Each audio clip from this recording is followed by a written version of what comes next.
Stop me if you've heard this one before. The Minnesota Twins get stifled by a left-handed starting pitcher. At least they're not in last place, though.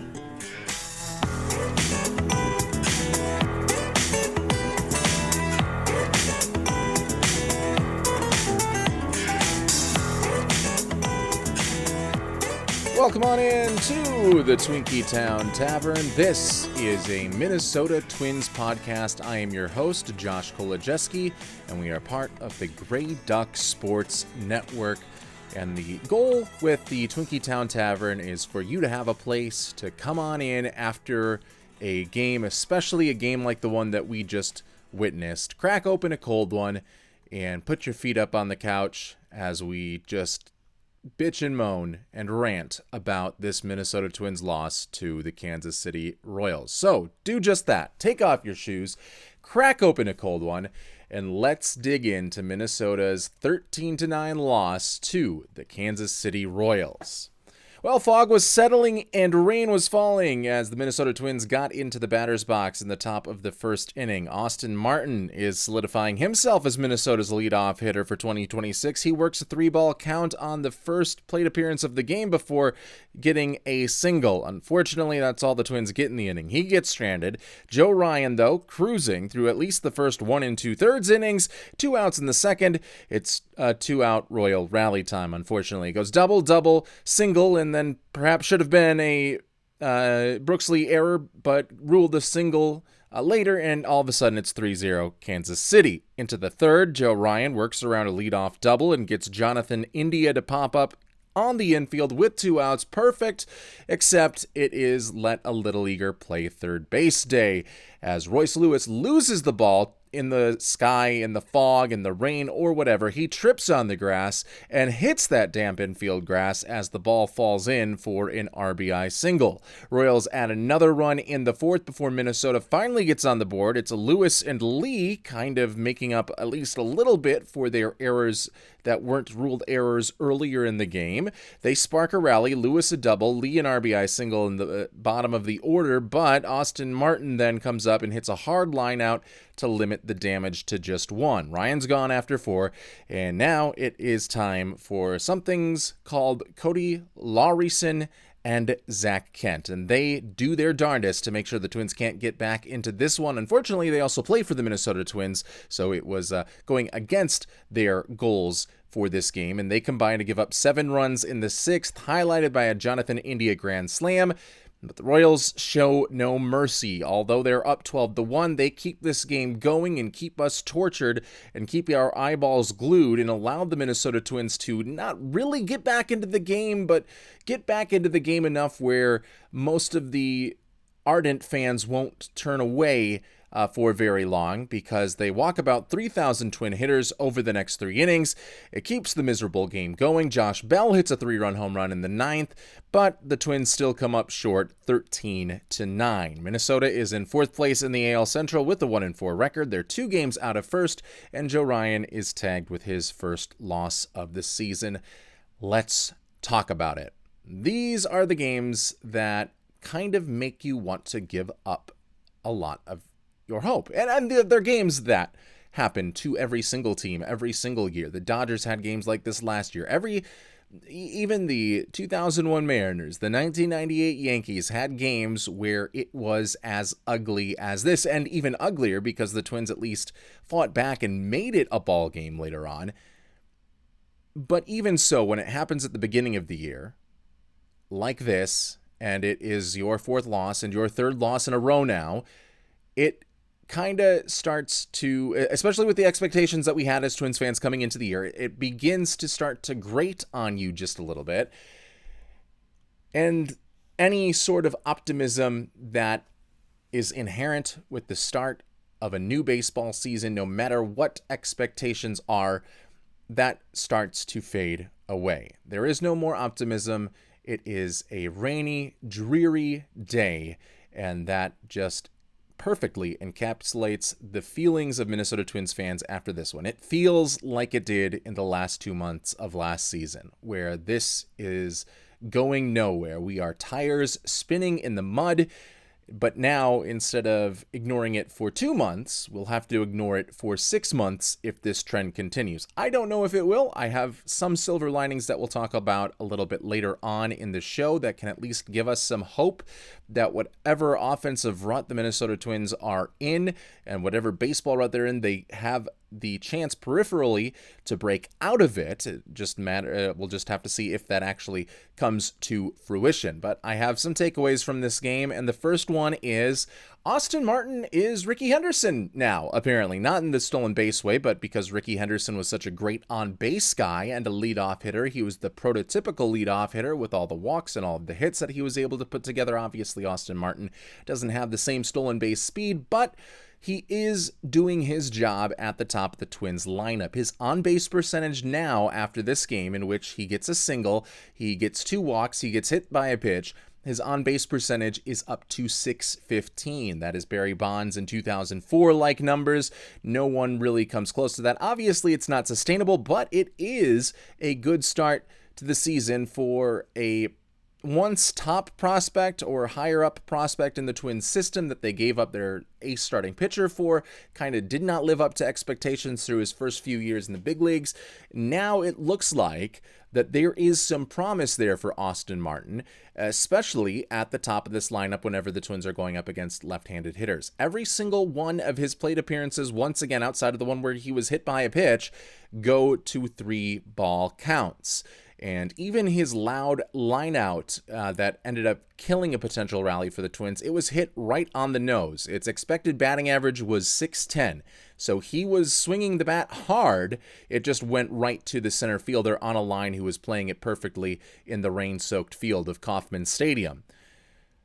So that is something that we can hang our hat on, is the emergence, at least so far this season, of Austin Martin. And I think there are a lot of things that you can say, okay, that .615 on-base percentage is not sustainable. But he right now, it's just the good at-bats. If you take those good at-bats throughout the course of the season, you're not going to slump too often. And it reminds me of like Denard Span when he first came up to the Twins for his first few seasons. He did not swing and miss. He had a good eye for the strike zone. He had good discipline at the plate. He also played in left field like Austin Martin does.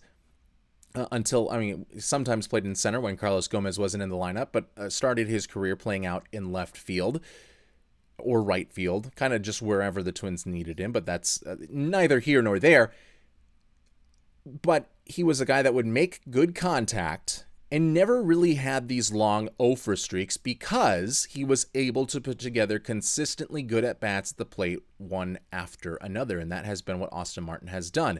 I remember there was an article talking about prototypical leadoff hitters after Denard Span had his really good 2009 season, and it talked about how Span on his swings made contact with the ball, whether in fair territory or foul territory, at a 90+% clip, the highest in the league. And I think we're starting to see that a little bit now with Austin Martin.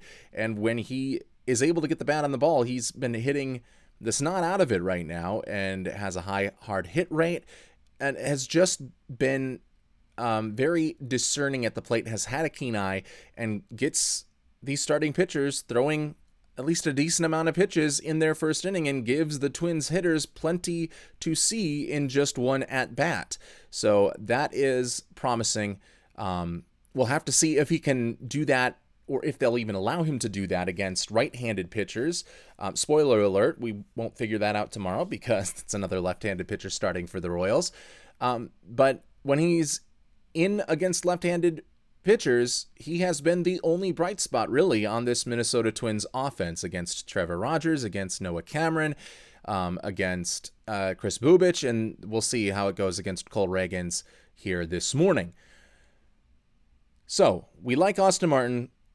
He's been, obviously the whole stolen base thing with the Rickey Henderson comparison doesn't hold up because he has 1 stolen base and 1 caught stealing. He is well behind the 130 stolen base single season record or whatever it is that Rickey Henderson set all the way back in the day. But he is doing the on-base part. And if he can set the table like that throughout the course of the season, the Twins offense can at least be somewhat entertaining this year.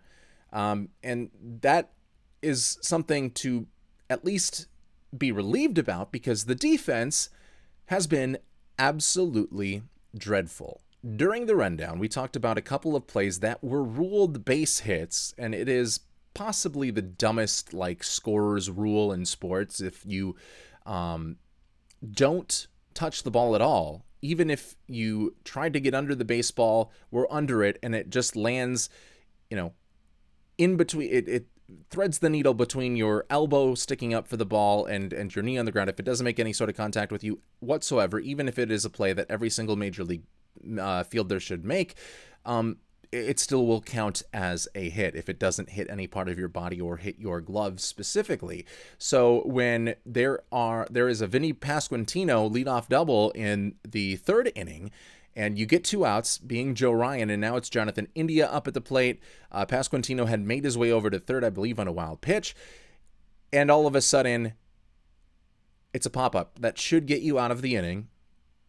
And of all people, it's Royce Lewis, the third baseman, coming in, and perhaps we can grant him a little bit of reprieve because of the bad weather, because of the fog. Corey Provis was saying in the booth that it was very difficult to see from the field, and that distance from the booth to the field can maybe be comparable to the distance of the ball being high up in the air, and it's obviously a smaller thing to spot, and so on and so forth. But even so, we saw the Kansas City Royals dealing with the exact same conditions, going and fielding high pop-ups or even fast line drives where you don't have time to really track the ball.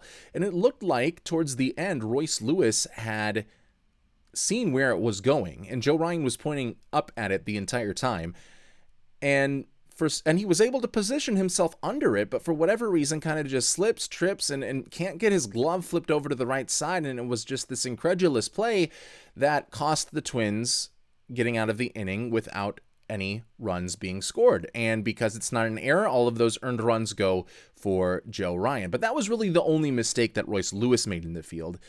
It was mostly the left side of the infield coming up particularly poorly, and the other player that had a series of misadventures on the left side of the infield is, of course, the much criticized Brooks Lee, where it is just becoming more and more apparent that he is not ready to be at the major league level. Spring training was not enough of a ramp up for him because he continues to make mistake after mistake after mistake. He, in the second inning, after the Royals with 2 outs, got this big 2-out rally going with Jack Caglione, starting it out with a double, and then a double that followed it up, and then there was a single. So it was 2-0 Royals. They had already done the damage just getting hard hits off of Joe Ryan. But there was still a chance to get out of the inning, and going out of the inning 2-0, obviously a little bit better than going out of the inning 3-0. And there is a ground ball, or kind of like a one-hopper, a hot one-hopper, mind you, but still a play that Brooks Lee is able to get his glove on, still a play that I think Carlos Correa would be able to make, a play that Willie Castro would be able to make, a play probably Andrelton Simmons, when he was on the team, would have been able to make. Obviously, he was better known for his glove, but Brooks Lee is not able to, and he kind of backhands at it, and you can also see him instinctively kind of fading away and trying to protect his body more so than going after and getting this baseball at shortstop, and it gets off of his glove, it deflects off of the glove, off of him, and goes into the outfield, and it adds another run for the Royals. But that wasn't even the last time that something like this would happen to Brooks Lee.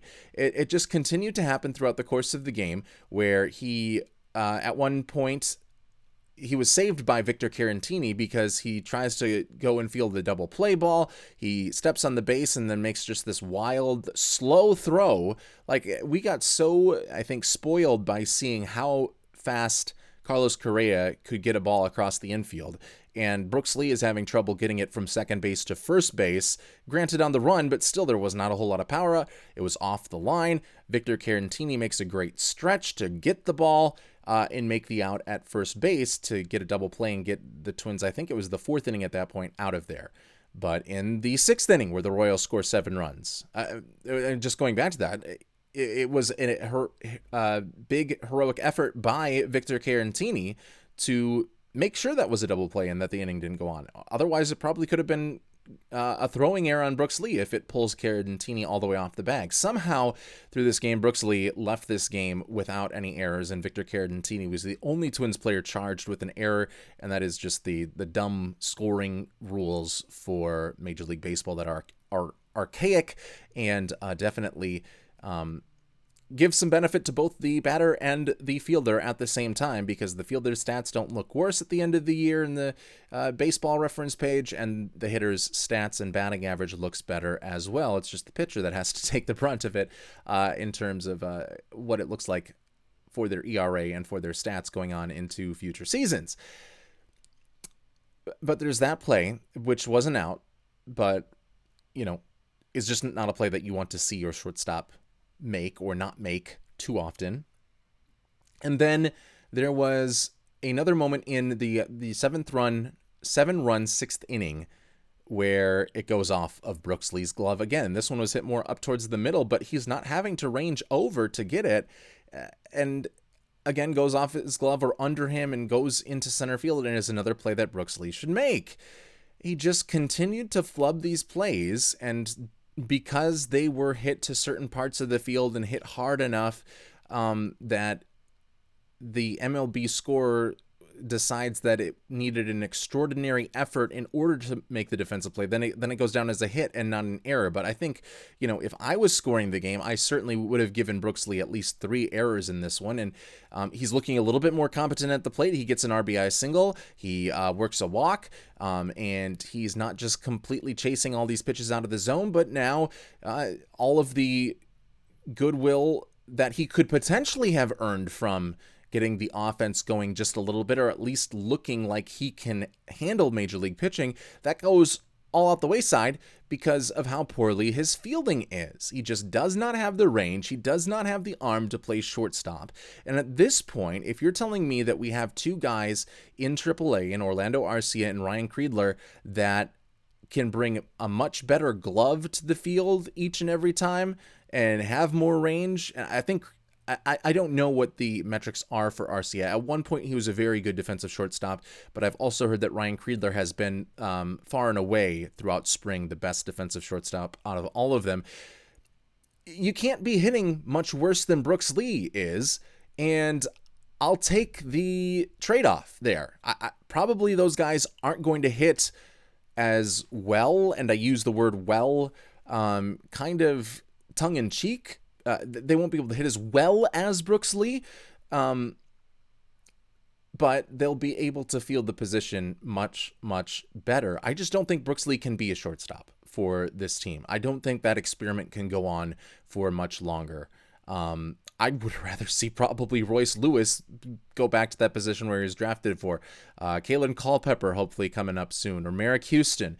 Get one of these guys up here who can field the frickin' position, because Brooks Lee cannot do it. And it is frustrating. And there was also, this is not Brooks Lee's fault, but a great bunt by Kyle Isbell that kept an inning alive, that both Joe Ryan and Ryan Jeffers probably, had they gotten off the mound or gotten out from behind the plate a little bit better, could have made a play on, but instead they kind of let it try and roll foul, and it loads the bases with nobody out in an inning.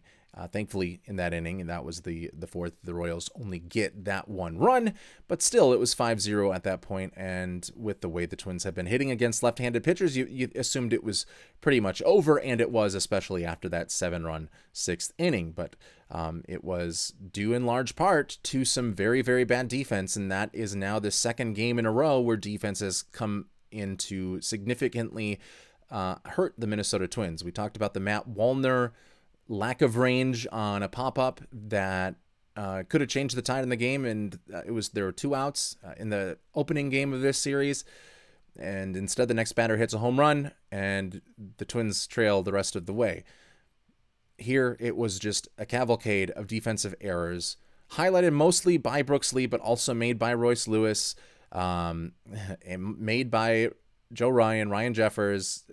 It just was not good baseball. And maybe you can just chalk it up to the weather, and maybe things get better here quickly, but it also follows a trend from last season where most of these guys who are out here now were also not known for their glove. Although I will say Ryan Jeffers behind the plate has been a god when it comes to challenging pitches, and he just does it so nonchalantly. He was able to overturn a couple of balls, one into a strikeout. He knows the strike zone, so I like having him back there. I'm not going to kind of rail on his defense too much because it was really only that one bunt play, and I don't think that was really so much his fault, and more so it was just a really good bunt by Kyle Isbell.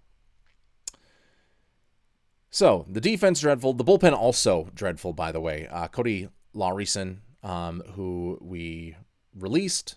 He pitched for us last season. We released him. We let him back on the team. We moved him all around. He got claimed, yada, yada, yada. Somehow he made his way back into Minnesota Twins camp and made the opening day roster. So I don't know if this bullpen is really going to be able to keep this Minnesota Twins team competitive at all.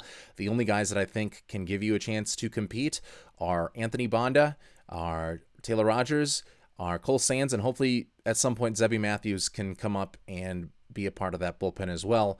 But I still think they want to keep him as a starting pitcher for the time being.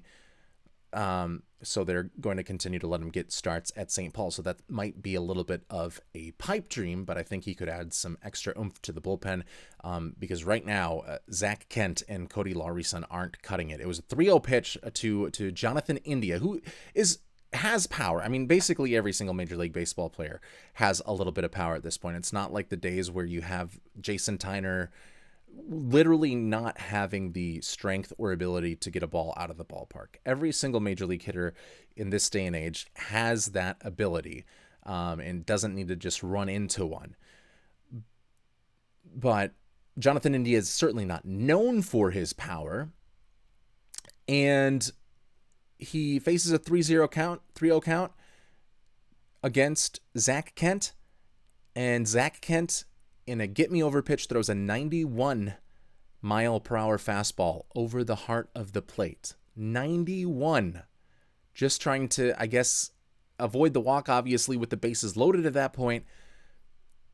But if that's the juice that you have coming out of the bullpen, you can't be a Major League pitcher.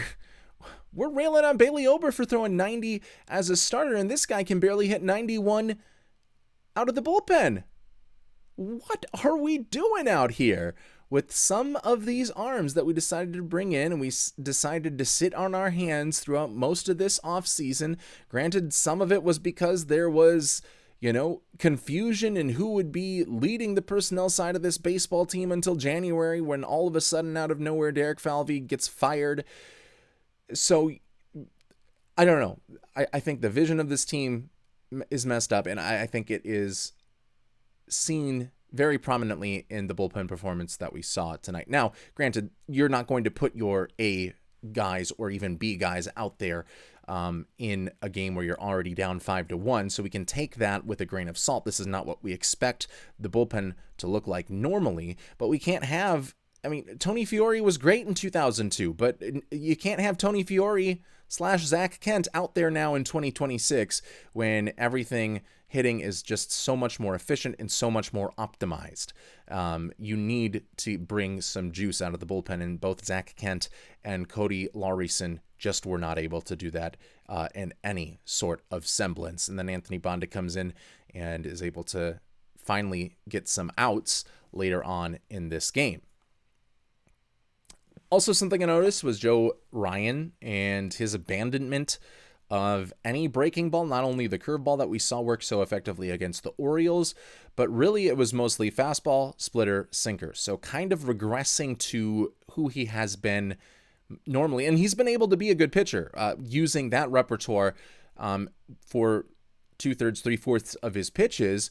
But I had some hope that he would feature that curveball, feature the sweeper like he did on opening day, featured a little bit more throughout the course of the season. And maybe it was just a game plan thing against these Royals hitters that him and Ryan Jeffers went over, and his next start out, he'll go back to featuring that curveball a little bit more.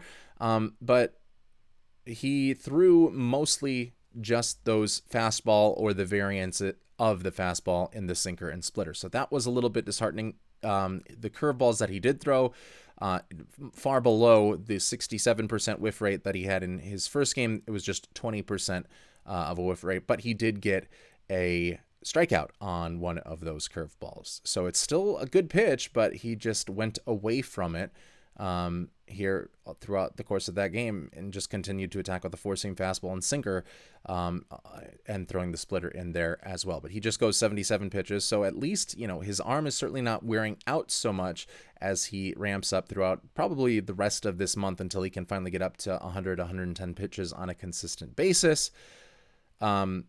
But certainly not a great showing for him, even with the lack of defensive help that he had behind him. I would really like to see that curveball a lot more, though, and he just doesn't have a changeup anymore, I guess.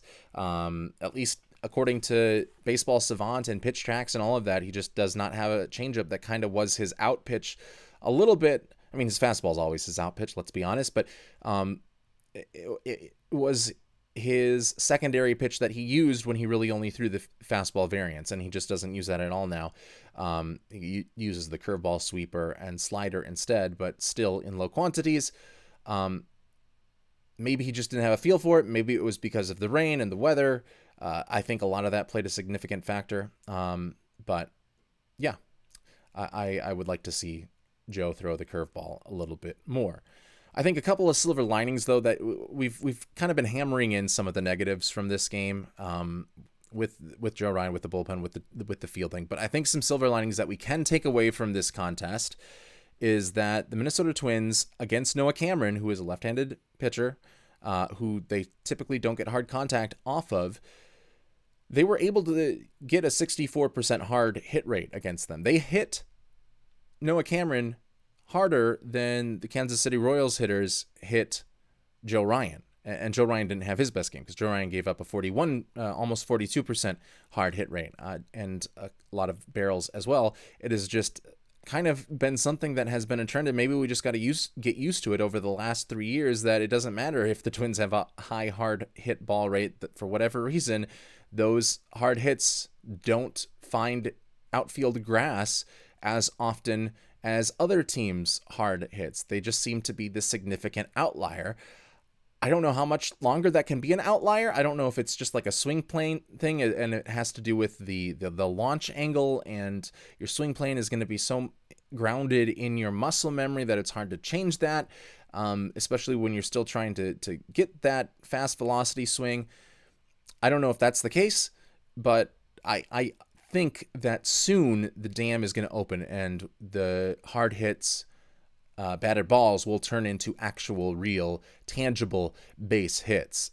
Ryan Jeffers continuing to have a really good time at the plate, like what I'm seeing from him. We talked about Austin Martin, Byron Buxton struggling just a little bit, but those are just where some of your Twins hitters. I also liked how this team didn't really give up. Like, it was 13-6 entering the inning, and granted in the eighth inning, like, the Royals pitchers, and using their lowest leverage relievers, were giving up walk after walk after walk after walk to extend this game in this cold, miserable, wet weather for much longer than it probably needed to be. But the Minnesota Twins really looked good staying alive in this game and fighting all the way to the end. That's maybe something that we might not have always seen from this team, especially at the tail end of the 2025 season, when it seemed like all hope had been abandoned and that this team was in as bad of a spot as it had been in probably more than a decade. So I do like that they are showing fight, that they're not just giving up out there. And even after Josh Bell hit that 3-run home run, it was still a 4-run game, and the Twins were getting guys on base and still had a chance. I don't think they got it ended up being a save situation for the Royals pitchers, despite at one point leading this game 12-1. So that is another thing that maybe you can hang your hat on. But I also, again, because of the pitchers that were going up against the Twins hitters, it's kind of like when you bring in the second team against, like when the Timberwolves bring in Joe Ingles and in a big blowout, and the other team still has their top scorer out there, and then the other team kind of makes the game look a little bit closer. I think that's kind of what went into it, but at the same time, you still have to have, in order for a team to make a comeback, you still have to have that team willing to make the comeback and not just giving up on at-bats, and the Minnesota Twins certainly did not give up on at-bats. Those are the only silver linings I can find. A lot of bad, not so much good from this Minnesota Twins 13-9 loss. The season finale is this afternoon at 1:05 p.m. First pitch Central Time, 11:05 if you're out here in Arizona with me. Not sure why you would be. It's about to get 115 degrees on a daily basis in about a month here, so if you are, I would get out soon. I don't know why I am not, because the heat has probably already scrambled my brain. That's why. So anyway, yes, Taj Bradley, who had really good stuff and is the only Twins starting pitcher who has seen his start end with a win. He didn't get the decision in that game, but the Twins won the game that he pitched, and they will be going up against son of a gun, another left-handed pitcher. I feel like these pitchers just kind of auto-generate. I know Cole Ragans has been an ace, but they're going to go up against Cole Ragans, who is a left-handed pitcher who has had a lot of success, especially in 2024 against the Minnesota Twins. He's going to get the ball tomorrow. He missed most of the 2025 season, only made 13 starts due to some injuries, and he has a 9 ERA through one start here in 2026. So maybe he's still settling in. Maybe the Twins can ambush that and then get a good start from Taj Bradley. It all kind of just has to do with how well Taj Bradley has command for his pitches, because like we've said, this stuff plus metric on all of them have just been so high so far this season, and really throughout his career, that all of his success depends on whether he can have good command and good control. If he can throw the pitches where he needs to and also keep them in the zone and not get behind in counts. And if he can do that, the Minnesota Twins have a chance to salvage this series and get closer to the pack here in an AL Central that has been a little bit underwhelming to start this season, I think, to say the least. That is pretty much all that I have for you here on the Twinkie Town Tavern. I hope you finished your drink. I hope you have decompressed and are ready for a good night's sleep or a good day of work, wherever it is and whenever it is that you are listening to this episode of the Twinkie Town Tavern. I'd like to thank everybody for coming out and watching this one. We'll be back tomorrow with a recap of the Minnesota Twins series finale against the Kansas City Royals. I'm Josh Kolojeski signing off and wishing you a good night.